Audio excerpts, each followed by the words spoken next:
Goddag og velkommen til KKTV. Vi tager sager op, som forsvinder i mængden. I denne uge sætter vi fokus på de ældre i Køge Kommune. Første indslag er sendt ind af 31-årige Stella Rasmussen, angående hendes ældre mor, som bor på Bjæverskov Plejehjem. Se med her i den video, hun sendte ind i sidste uge. Hej, mit navn er Stella Rasmussen, og min mor bor nede på Bjæverskov Plejehjem. Behandlingen og omstændighederne er simpelthen forfærdelige og urimelige. Hvorfor skal det være sådan, og kan det ikke godt blive lavet om? Kan I hjælpe mig? Jeg valgte at besøge Stella for at høre nærmere om problemet. Jeg har i dag valgt at invitere Stella ind i studiet, så vi kan snakke om det i vores debat. Velkommen til Stella Rasmussen. Goddag. Velkommen. Tak fordi du ville komme i dag. Selv tak. Jeg er glad for, at jeg måtte komme. Jeg håber, du er klar på en åben debat i dag, for jeg har valgt at invitere Lone Andersen, social- og sundhedshjælper på Bjæverskov Plejehjem. Velkommen til Lone Andersen. Hej. Velkommen. Hej, Lone. Det store problem ligger i, at din mor hun længe har følt sig dårligt behandlet af personalet i den tid, hun er på plejehjemmet. Ment på den måde, at der bliver talt ned til hende, og hun føler, at hendes meninger bliver overhørt hele tiden. Kan det være rigtigt, Lone Andersen? Jeg er da egentlig ret interesseret i at høre, hvad det er, din mor føler sig overset omkring. Min mor har længe bedt om at kunne komme i bad noget oftere. PT er det kun hver 14. dag, hvilket resulterer i, at jeg må gøre det hver anden gang selv, for at opnå hendes ønskede behov. Hvor mange gange kunne du så godt tænke dig, at hun skulle komme i bad? Bare en gang om ugen ville være godt. Jo, men du skal tænke på, at vi er i en kritisk periode lige nu på grund af finanskrisen og nedskæringer. Så Køge Kommune har valgt at skære ned på hjemmehjælpen. Og det kan jeg ikke gøre noget ved, og det kan vores plejehjem altså heller ikke. Så vi er nødt til at overholde reglerne, som siger, at vi kun skal bade, for eksempel din mor, hver 14. dag. Så det du vil sige er, at hovedårsagen til det store problem ligger faktisk hos Køge Kommune? Ja, det er helt klart det, jeg mener. For det er Køge Kommune, der har været nødt til at fyre en række medarbejdere, almindelige medarbejdere. Og på den måde, så har vi ikke tid til at bade de ældre oftere end hver 14. dag. Men hvorfor bor de ældre så på et plejehjem, hvor de har brug for en optimal pleje? Hvis nu familien ikke boede i nærheden, hvad skulle de så gøre? Jeg synes ikke, vi har brug for sådan nogen som dig. Vi har brug for nogen, der har hjertet med på arbejde. Ser du, Stella? For det første, så er der ikke noget, der hedder optimal tid i et ældrecenter. Optimal tid vil altid være relativt for det forskellige individ. Og for det andet, så siger du det med hjerte på arbejde. Men det vil ikke gøre nogen forskel, om man har det eller ej. For vi kan ikke lave procedurerne om, som Køge Kommune har givet os. Vi har en visiteret tid, og den må vi overholde. Det er ikke det, jeg mener. Jeg mener, at min mor ikke bliver behandlet med respekt og bliver talt ned til, som om hun var et børnehavebarn. Stella, du har ingen ret til at angribe mig på den måde. Du har ikke været der, når det har været i gang. Og det er ikke rigtigt. De gamle, de er svækkede og svage, og de kan ikke udtale sig om de ting. Vi behandler dem med respekt, og vi behandler dem, som de skal behandles. Så det vil jeg egentlig ikke gå mere i dybden med. Jeg er overhovedet ikke enig, og jeg synes, det er rystende og frustrerende, at du udtaler dig på den måde. Det kan du slet ikke udtale om, når vi sidder på tv. Så det synes jeg egentlig, du skal kontakte min chef, hvis du vil gå mere i dybden med det. For det er så selv ham, der er ansat hjælperne på Bjæverskov Plejehjem.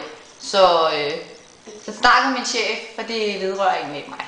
Det var så den sidste kommentar i dag. Nu kan vi konkludere, at det er cheferne, der fremover skal meget mere ind over, da Køge Kommune har valgt at skære så meget ned.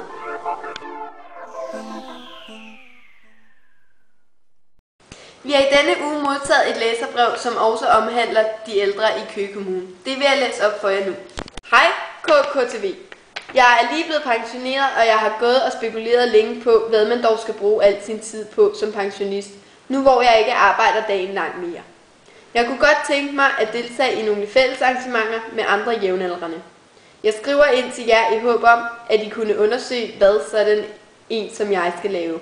Jeg er meget kreativ og elsker at nusse med tingene. Jeg ved ikke, hvor jeg skal starte, så måske ved I det.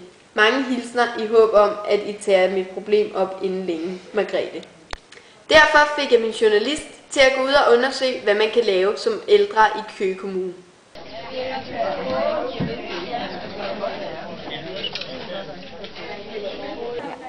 Hvem er arrangøren for det Bingo Bango herinde? Det er aktivitetshuset. Altså det er det Det er, hus, vi er det, i er, nu? jo- det er det hus, vi er i nu. Okay. Og det hedder Oasen. Det er der, hvor de sidder og syr perler, og de maler, og de strikker, de syr, Ja.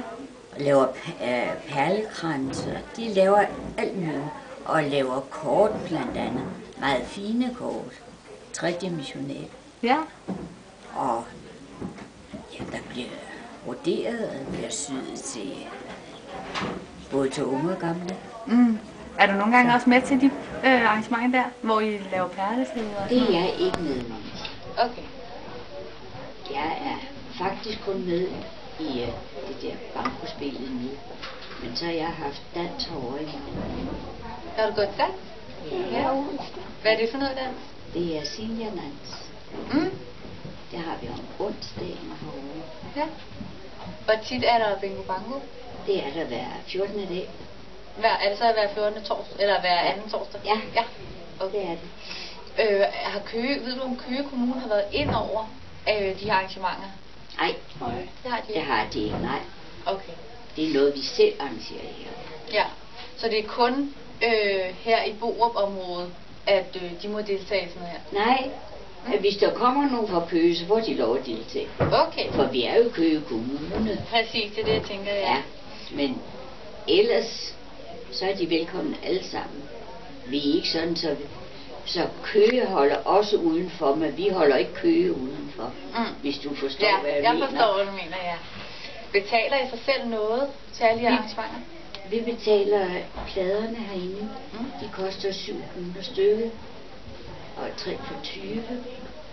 Okay. Det betaler vi selv, og så får vi kaffe og brød bagefter, og det betaler vi 12 kroner for. Okay, er det så hver gang arrangement? Ja. Ja.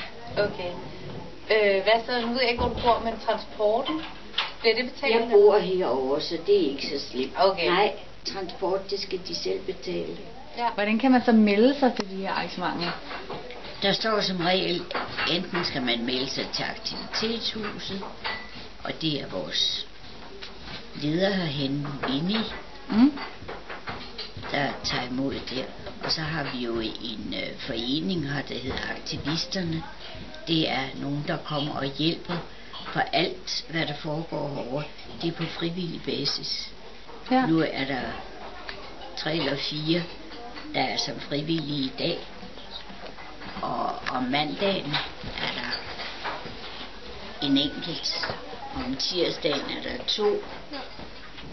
Og om onsdagen er der 1. Og så her om torsdagen er der 3 til 4. Ja.